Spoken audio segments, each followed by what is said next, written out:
Assalamualaikum warahmatullahi wabarakatuh. Perkenalkan, saya mahasiswa dari Universitas Pancasakti. Nama saya Rosita Sapitri. Saya dari Prodi Pendidikan Ekonomi. Di sini saya akan mempresentasikan tugas UTS dari dosen pengampu, yaitu Bapak Dimas Wicaksono, dengan materi pengertian siklus akuntansi. Di sini saya akan menjelaskan tentang pengertian siklus akuntansi. Siklus akuntansi dapat kamu artikan sebagai setiap tindakan akuntansi dalam suatu perusahaan yang harus mereka identifikasi, analisis, dan catat menggunakan proses yang berulang. Siklus ini berlangsung dalam kurun 1 tahun kalender. Semua prinsip, peraturan, metode, dan teknik akuntansi perusahaan gunakan pada kurun waktu tersebut untuk mencatat semua aktivitas akuntansi yang terkait dengan bisnis siklus. Ini biasanya mulai dengan pembukaan buku di awal tahun dan berakhir dengan jurnal penutup. Selama perusahaan beroperasi, prosedur akuntansi ini akan mereka lakukan terus-menerus. Akibatnya, proses tersebut menjadi sebuah siklus. Keberadaan siklus tersebut dapat membantu pemilik usaha dalam mengkaji situasi keuangan perusahaan. Menurut Dina Fitria 2014, siklus akuntansi mengacu pada tahapan kegiatan akuntansi yang dimulai segera setelah transaksi terjadi dalam suatu entitas.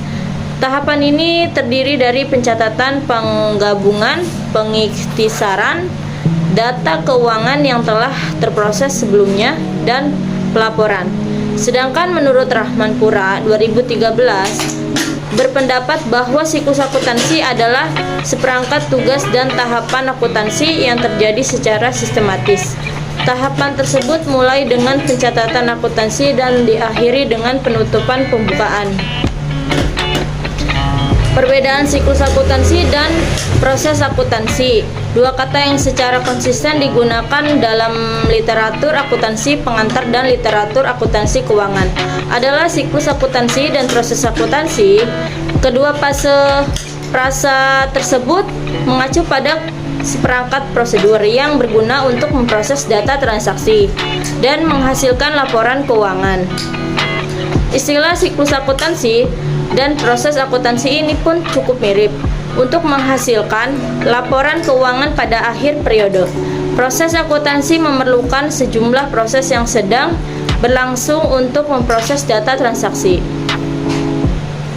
Sementara itu, siklus akuntansi melanjutkan rangkaian kegiatan yang sama, tetapi diajukan dengan aktivitas tambahan untuk memastikan bahwa catatan akuntansi disiapkan untuk digunakan pada periode mendatang. Aktivitas tambahan adalah pembuatan jurnal pembalik dan posting jurnal tersebut di akun yang sesuai. Jenis siklus akuntansi. Setelah kamu mengetahui pengertian siklus akuntansi, sebaiknya kamu juga mengetahui jenis dari siklus ini, antara lain sebagai berikut. 1. Siklus akuntansi perusahaan jasa. Perusahaan jasa adalah bisnis yang tidak memiliki kepemilikan dan menyediakan produk yang tidak berwujud. Jadi, meskipun tidak berwujud dan abstrak, barang yang dipasarkan tetap memiliki keuntungan bagi masyarakat umum atau pelanggan. Jasa profesional seperti akuntan, jasa perjalanan wisata seperti transportasi tradisional, bimbingan belajar di bidang jasa pendidikan, dan masih banyak lagi adalah contoh perusahaan jasa. Masih ada bagian orang yang percaya bahwa bisnis jasa tidak memerlukan siklus akuntansi. Bisa jadi karena barang yang dikirimkan bersifat abstrak, sedangkan penyedia jasa sendiri sangat diuntungkan dari hal tersebut. Siklus akuntansi perusahaan dagang. Barang yang perusahaan dagang tawarkan tentu berwujud dan dapat konsumen miliki. Oleh karena itu, perusahaan dagang adalah bisnis yang melakukan kegiatan pembelian, penyimpanan, dan juga penjualan barang. Biasanya, akun seperti penjualan biasa, biaya persediaan, dan harga pokok penjualan termaksud dalam siklus akuntansi perdagangan. Tahapan siklus akuntansi, segala sesuatu yang termaksud dalam bidang akuntansi dicatat selama periode. Tentu dengan menggunakan prinsip, aturan proses, metode, dan teknik akuntansi. Siklus akuntansi biasanya mulai dengan transaksi dan berakhir dengan pembuatan laporan keuangan perusahaan. Selain itu, saldo harus selesai pada jurnal penutup atau saat mencapai jurnal pembalik. Di sini kita mencantumkan tahapan-tahapan yang ada pada siklus akuntansi. Tahap pertama yaitu tahap pencatatan, dokumen, sumber, jurnal, posting atau buku besar. Tahap pengikhtisaran, neraca saldo, jurnal penyesuaian, dan kertas kerja. Jurnal penutup, neraca saldo, setelah penutup, jurnal pembalik. Tahap pelaporan, penyusunan laporan keuangan, analisa laporan keuangan. Identifikasi transaksi. Identifikasi setiap transaksi adalah tahap pertama siklus akuntansi. Akuntansi harus secara akurat menyelesaikan tugas identifikasi ini, yang dapat mereka lakukan dengan melacak setiap transaksi yang terjadi. Transaksi akuntansi yang kamu catat yakni transaksi yang secara langsung mengaruhi perubahan status keuangan perusahaan dan kamu evaluasi secara objektif. Untuk melakukan identifikasi, transaksi juga harus memuat dokumentasi transaksi, kwitansi, faktur, nota, dan dokumen lain yang sah dalam bidang akuntansi dapat berguna sebagai bukti transaksi ini. Oleh karena itu, setiap transaksi akuntansi harus mencakup dokumen transaksi yang dapat akuntan catat dan identifikasi, terutama yang terkait dengan perubahan situs keuangan perusahaan. Menganalisis transaksi. Setelah mencatat transaksi, tahapan selanjutnya dari siklus akuntansi adalah memeriksa setiap transaksi yang telah dilakukan, sebab dalam mengambil keputusan, analisis transaksi dapat berdampak pada situasi keuangan perusahaan. Double entry system digunakan dalam akuntan sebagai metode pencatatan. Oleh karena itu, transaksi akuntansi mengaruhi debit dan kredit keuangan dengan cara yang sama, secara sistematis menggunakan persamaan seperti aktiva sedangkan kewajiban plus ekuitas. Pencatatan transaksi dalam jurnal. Langkah siklus akuntansi selanjutnya setelah kamu menyelesaikan analisis transaksi adalah mencatat setiap transaksi dalam jurnal keuangan. Jurnal adalah catatan kronologis transaksi selama periode waktu tertentu yang berguna dalam akuntansi, sedangkan penjurnalan adalah tindakan memasukkan informasi tersebut. Setiap transaksi terbagi menjadi dua kategori selama proses penjurnalan, yakni debit dan kredit. Kamu dapat menuliskan pencatatan ini dalam jurnal umum tanpa menghilangkan transaksi apapun. Pencatatan harus kamu lakukan secara sistematis dan hati-hati, sehingga kamu akan menerima jumlah debit dan kredit yang sama pada masa akhir.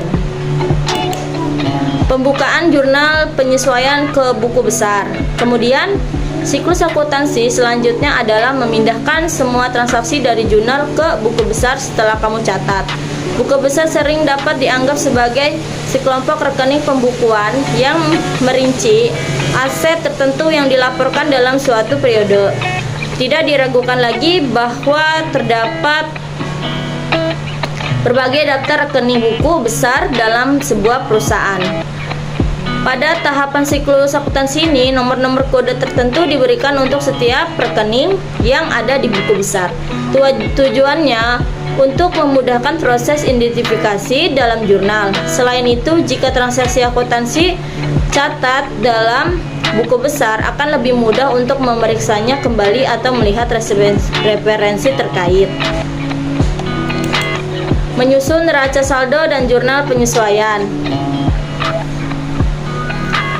Penyusun neraca saldo dan jurnal penyesuaian adalah langkah-langkah berikutnya dalam tahapan proses akuntansi yang harus seorang akuntan selesaikan. Setiap saldo akun dalam buku besar untuk periode waktu tertentu tercantum dalam neraca saldo.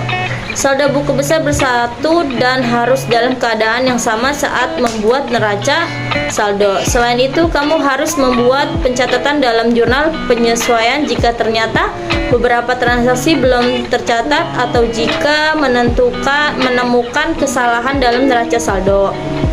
Jurnal penyesuaian ini bersifat berkala dengan menggunakan metode yang sama seperti jurnal biasa. Hasilnya, laporan keuangan menjadi aktual setelah dimasukkan ke dalam jurnal penyesuaian. Membuat neraca saldo, penyesuaian, serta laporan keuangan. Pembuatan laporan penyesuaian dan laporan keuangan adalah fase berikutnya dalam siklus ini. Buku neraca saldo yang telah kamu buat sebelumnya dengan memperhatikan jurnal penyesuaian menjadi dasar penyusunan neraca penyesuaian. Tergantung pada posisinya, saldo terbagi menjadi aktiva dan pasifa. Kemudian kamu susun sehingga kedua saldo jurnalnya jumlahnya sama besar. Jumlah keseluruhan dalam aktiva dan pasifa harus diperhitungkan saat menyusun neraca saldo penyesuaian ini. Jika tidak, akan terjadi kesalahan perhitungan sehingga laporan keuangan tidak dapat kamu buat setelah aktiva dan pasifa dalam buku neraca saldo sama. Maka laporan keuangan ini bisa mulai dibuat banyak laporan, termasuk laporan laba rugi, laporan perubahan modal, laporan arus kas, dan neraca yang menghitung likuiditas, solvabilitas, dan fleksibilitas. Disiapkan sebagai bagian dari laporan keuangan. Setelah itu, kemudian kamu lanjut ke tahap akhir, yaitu pembuatan jurnal penutup dalam proses akuntansi. Penyusun jurnal penutup. Seorang akuntan harus menyiapkan jurnal penutup sebagai langkah akhir pada tahapan siklus akuntansi ini. Pada akhir periode akuntan, jurnal penutup ini kamu buat dengan menutup rekening nominal atau rekening laba rugi. Kamu dapat tutup kedua akun dengan menyetel nilai setiap rekening ke nol. Rekening ini akan ditutup untuk melihat aliran di sumber untuk periode akuntansi yang masih berjalan. Jurnal penutup ini dapat kamu gunakan untuk mengevaluasi setiap tindakan yang kamu lakukan selama periode setelah rekening tutup. Dalam siklus berikutnya, jurnal penutup dapat membantu awal baru periode selanjutnya. Penyusunan neraca saldo setelah penutupan. Dalam siklus akuntansi, tahapan ini bersifat opsional. Setelah jurnal penutup kamu buat, kamu nantinya akan menyusun neraca saldo ini. Isi neraca saldo ini adalah daftar saldo rekening buku besar yang ada setelah jurnal penutup. Singkatnya, neraca saldo hanya menunjukkan saldo untuk rekening yang permanen saja. Tujuan adanya penyusunan ini adalah untuk mendapatkan hasil yang meyakinkan tentang keseimbangan saldo. Oleh karena itu, tahapan siklus akuntansi ini bersifat opsional. Buat jurnal pembalik. Sama halnya seperti menyusun neraca saldo setelah penutupan. Tahap siklus akuntansi ini juga opsional. Jurnal pembalik dibuat untuk memudahkan pencatatan transaksi tertentu yang akan terjadi berulang kali pada periode berikutnya. Jurnal pembalik ini sering digunakan dan dilakukan pada awal periode berikutnya. Selain itu, jurnal penyesuaian dapat kamu gunakan sebagai acuan dalam pembuatan jurnal ini, yang mana setiap transaksi dalam jurnal penyesuaian akan kamu balik. Lalu, dalam jurnal pembalik, transaksi yang awalnya kredit dan tercatat dalam jurnal penyesuaian akan berubah menjadi debit. Nah, sudah tahukah siklus akuntansi? Dalam pembuatan kebijakan, organisasi dapat memanfaatkannya sebagai alat pengambilan keputusan dengan melakukan siklus akuntansi yang tepat.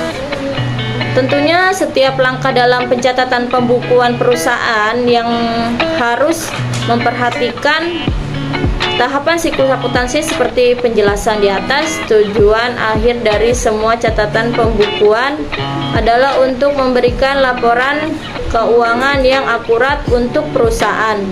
Jika kamu langsung menggunakan siklus ini di perusahaan kamu, mempelajari atau memahaminya akan lebih mudah. Selain itu, harus digarisbawahi bahwa pelaksanaan pencatatan siklus ini tidak dapat terpisah dari prinsip-prinsip dasar akuntansi. Namun kesimpulannya penting untuk memahami siklus ini dan bagan yang ada, terutama untuk jenis-jenis kamu terlepas dari jenis perusahaan yang kamu jalankan. Apakah itu perusahaan manufaktur, jasa perusahaan, atau perusahaan perdagangan. Sekian dari saya, kurang lebihnya mohon maaf.